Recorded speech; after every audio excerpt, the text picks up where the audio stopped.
Alors, monsieur Omar, c'est un réel plaisir pour nous aujourd'hui de vous recevoir dans cette émission. La première question serait de savoir pourquoi votre choix de formation pour le Maroc? Merci beaucoup, merci pour cette question pertinente que je pense que selon moi, tout le monde doit avoir au moins une réponse à cette question. Vous allez me demander pourquoi, j'allais dire tout simplement, c'est pas par hasard ou bien c'était pas par hasard que lors de sommet des chefs des États et des gouvernements de l'Union africaine qui a eu lieu à Addis Abeba en février 2020, le Rabat, capitale du Royaume du Maroc, a été considéré comme une ville de la destination des jeunesses et des étudiants africains. Donc cela montre vraiment la qualité de formation supérieure au niveau du Maroc qui m'a encouragé et qui a attiré l'attention de l'intérêt de ma part ainsi comme pour les autres étudiants. Je vais ajouter sur ces points, voilà, les études au Maroc facilitent vraiment l'intégration, la connaissance et facilitent des réponses aux problématiques que nous pouvons créer pour vraiment suivre nos études, suivre nos enquêtes, suivre voilà, nos formations. Alors, comme vous venez de dire que ce choix est réellement un choix personnel d'abord, vu que le Maroc est qualifié comme une référence en matière de formation dans notre continent. Et c'est exactement la vision de Sa Majesté le roi Mohamed VI qui lui l'assiste. Alors, au moins, la deuxième question serait de savoir quel est votre parcours académique ici au Maroc? Bon, mon parcours académique ici au Maroc, ce n'était pas différent des autres étudiants. Et déjà venant d'un pays lusophone, j'ai fait une année de mise à niveau de langue française au niveau du Centre international de langue. Donc c'est par cette occasion, bien évidemment, que je remercie monsieur le directeur du Centre de langue que je viens de prendre la nouvelle qu'il a pris sa retraite. Monsieur Alaoui qui était vraiment qui était là pour les étudiants et après j'ai suivi mes études à la faculté des sciences juridiques, économiques et sociales de Salé et les études que j'avais déjà commencé au pays à la faculté de droit, c'est qu'on appelle faculdade de direito de Bissau et en finissant ma licence en 2017 j'ai eu l'honneur d'avoir un master à l'université Mohamed V de Rabat, la faculté de droit d'Agdal, là où je suis actuellement admis au CEDOC de cet établissement pour préparer ma thèse sur les enjeux de la diplomatie marocaine en Afrique. Donc à travers ces études, je souhaite vraiment chercher les résultats des solidarités que le Maroc essaie de faire en Afrique, cette tournage et la vision de Sa Majesté, comme tu as bien dit, envers l'Afrique en général et l'Afrique sous-saharienne ou bien lusophone en particulier. Et voilà, comme vous venez de dire, donc cette vision s'inscrit déjà dans la vision de Sa Majesté et du Maroc dans la formation des étudiants, mais nous savons que ce n'est pas du tout facile de la licence au doctorat aujourd'hui, donc nous nous félicitons. Alors dites-nous un peu, quel a été vos meilleurs moments pendant votre cursus scolaire ici au Maroc? Ah, voilà, cette question me fait vraiment souvenir de mes discussions avec ma mère, car ma mère m'a toujours dit qu'on n'a jamais de meilleurs moments sans les pires. Donc, c'était le cas pour moi au niveau du Royaume du Maroc. Et je pense qu'au Maroc, c'est là où j'ai passé les pires moments et les plus pires moments de ma vie, en tout cas pour l'instant. Voilà. Et c'était en 2017 pour le pire, voilà. Et quand j'étais en dernière année de la licence, j'avais été voilà, blessé par un lavabo au niveau de la cité universitaire internationale. Et là où j'ai passé quelques semaines au niveau de l'hôpital Cheikh Zayed. Voilà, mais j'ai dit tout simplement, grâce à la MCI et à l'assistance de la MCI, j'ai pu dépasser cette étape. Alors, pour les meilleurs moments, quand j'ai dit j'ai passé les plus purs moments, c'est là au Maroc aussi j'ai passé mes meilleurs moments de la vie. Et tout en, bon, je vais les enregistrer en 3 points. Premièrement, c'est quand j'ai travaillé mon projet de fin d'études sur la coopération sud-sud et surtout à déterminer le rôle de la MCI dans le développement et renforcement de la coopération sud-sud en Afrique. J'ai eu l'honneur et l'occasion de passer le stage au niveau de la MCI. Voilà, nous vous rappelons que l'AMC, c'est l'Agence marocaine de coopération internationale. Et voilà, nous suivons. Ok, donc c'est au niveau de cette institution que j'ai vécu des meilleurs moments. Je veux dire que ça soit du côté d'intégration, du côté professionnalisme avec les personnels de la MCI. Donc je salue et je remercie son Excellence Monsieur l'Ambassadeur pour cette opportunité qu'il m'avait accordée. Deuxième moment, c'est lors de publication de mon premier article scientifique en 2019 par Panic TV à Casablanca. Et sur cet article, j'avais précisé des points, j'avais amené des critiques sur la relation entre le Maroc et mon pays d'origine qui est la Guinée-Bissau. Je ne peux pas dire aujourd'hui que grâce à cet article, il y a des améliorations dans les relations, mais je suis fier que voilà, mes pensées que j'ai précisées dans cet article ont été réalisées. Donc, troisième moment, ça ne pourrait qu'être ces moments de mon admission en cycle de doctorat, car je n'ai jamais pensé à ça et je ne m'attendais pas vraiment à ces moments. Donc, je remercie le bon Dieu et aussi toutes les personnes qui m'encouragent, surtout mon professeur encadrant, Mohamed Zekaria Haboudab, qui m'a beaucoup soutenu pendant mes processus universitaires. Alors, Omaya, dites-nous un peu, quelle est votre relation avec les Marocains, avec la population marocaine, vos encadrants, vos professeurs? Bon, la relation, je pense qu'elle est excellente. Elle est excellente dans quel sens? Dans le sens où j'ai pu intégrer la société marocaine, que ça soit du côté social, académique, voilà. Je pense que je n'ai pas de jugement négatif envers cette peuples voilà, qui sont ouverts à mon avis, et que ce soit du côté des amis et au niveau de la fac avec des responsables, des professeurs. Ma relation, je pense qu'elle est excellente. Et voilà, c'est dans ce cadre, au moins, nous sommes déplacés, nous sommes allés à la faculté, dans votre faculté, à la faculté d'Agdal, et nous avons rencontré le vice-doyen de la faculté. Donc, je vous prie de suivre.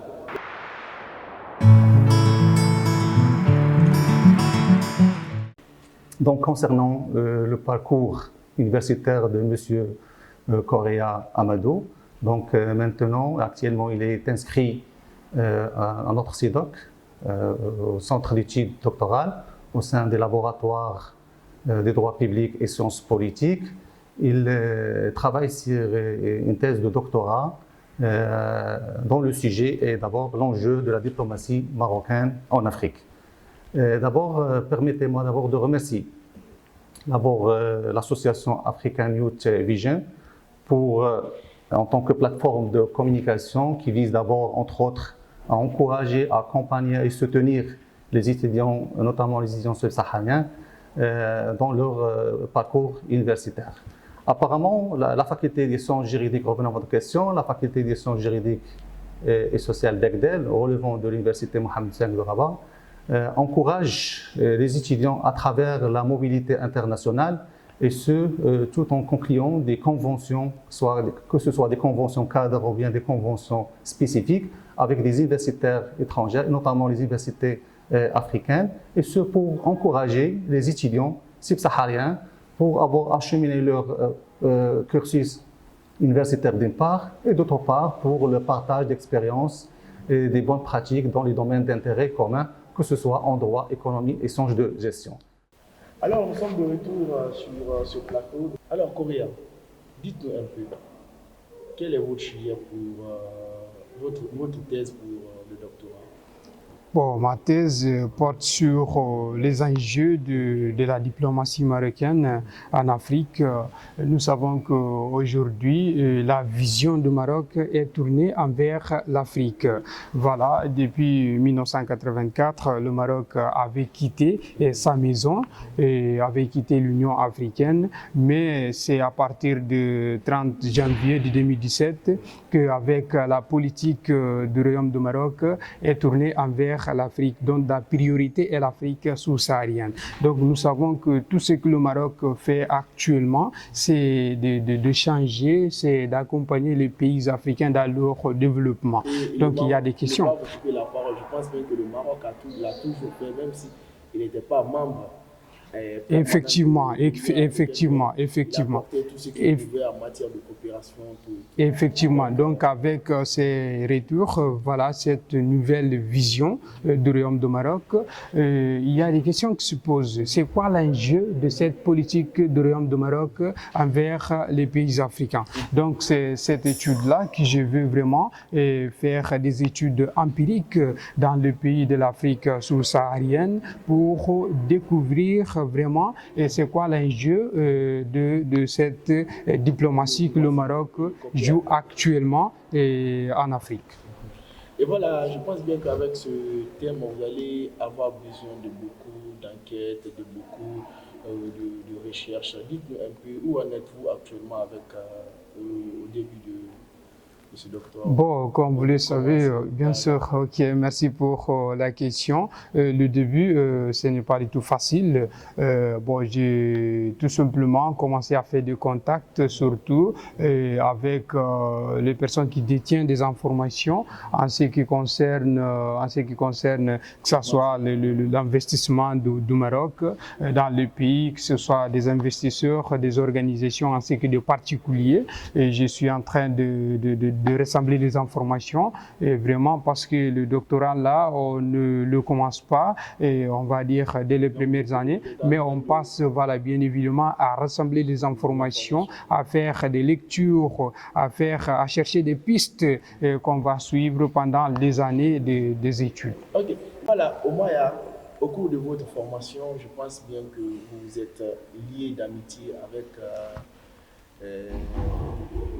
mes camarades. Vos camarades de classe et de promotion. Dites-nous un peu comment ça s'est passé et cette approche avec vos camarades de la fac. Bon, déjà pour moi, je suis venu avec une chose dans ma tête que je dois vraiment m'intégrer au sein de la société, que ce soit la société africaine au Maroc, la société étrangère, ainsi que la société marocaine. Pour moi, j'ai plus des relations parce que c'est mon obligation. Je suis venu d'un pays lusophone, donc je devrais, pour moi, c'était une obligation de m'intégrer avec les gens, d'aller vers les gens.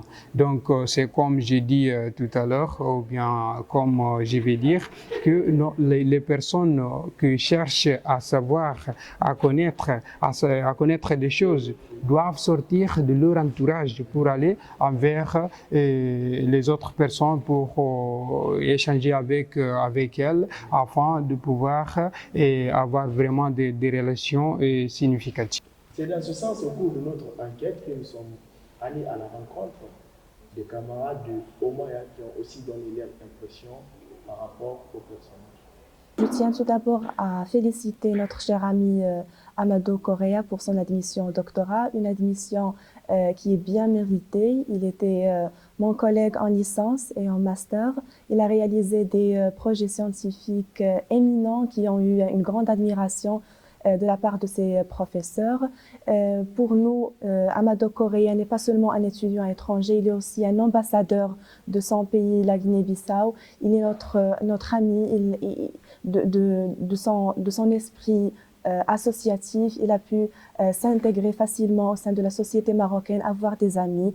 On voit aussi Amadou Correa intégré dans la société civile, et donc nous souhaitons bon courage à notre cher ami et bonne continuation dans ses projets scientifiques, et nous continuons d'échanger avec lui le savoir scientifique et le partage culturel qui est très important. une fois, si on est au niveau de l'association, on sait que, voilà, avec notre formation, comment gérer ces deux tâches. Mais là, on demande aussi la question, si on ne vient pas pour aider les gens qui sont dans l'état de besoin, dans les associations, qui pourra le faire à notre place? Donc, c'est la réflexion que j'ai faite et j'ai pris l'engagement de dire l'association est un endroit là où je peux vraiment aider les gens qui sont dans l'état de besoin. Donc, c'est pourquoi je me suis engagé, que ça soit au niveau de la communauté. Et en dépassant cela, je me suis dit, comme j'étais limité au niveau de la communauté, en aidant justement les étudiants bissau-guinéens, donc pourquoi pas aider de façon générale les étudiants africains ainsi que les étudiants qui viennent de l'autre continent. Donc, c'est là où j'ai pris l'engagement de rejoindre la Sésame pour continuer à faire cette tâche de beau niveau-là pour les étudiants, pour le partage de la culture au niveau du Royaume du Maroc. Je compte, après la formation, bien évidemment, rentrer au pays pour donner ma contribution, non seulement pour le développement du pays, mais aussi pour le développement de l'Afrique.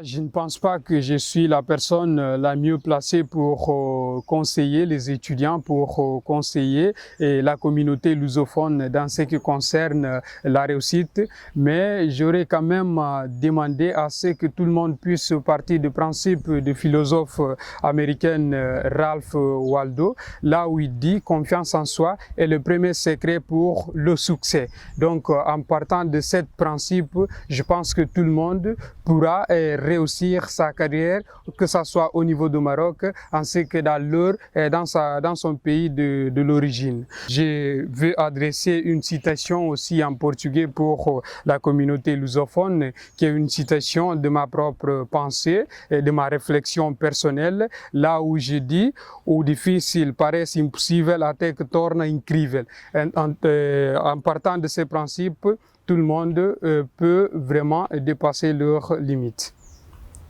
Alors, dames et messieurs, nous tendons vers la fin de notre émission. Je vous rappelle que nous sommes toujours avec Omaya. Omaya, dites-nous un peu votre mot de fin pour tous les spectateurs et aimables abonnés de Africa Youth Vision qui vous suivent. Merci beaucoup, merci Sila. Et bon, le mot de la fin, vraiment, je voulais dire ça en português. Na verdade, não terminaria essa entrevista sem agradecer às pessoas que me ajudaram no meu percurso acadêmico, né? Dedico essa conquista à minha família, família Omaya nos arquipélagos dos Bijagós, e a família Sanca, nomeadamente Tamásia Sanca, Carlos Sanca, e todos os filhos, sobrinhos e netos dessa minha linda família.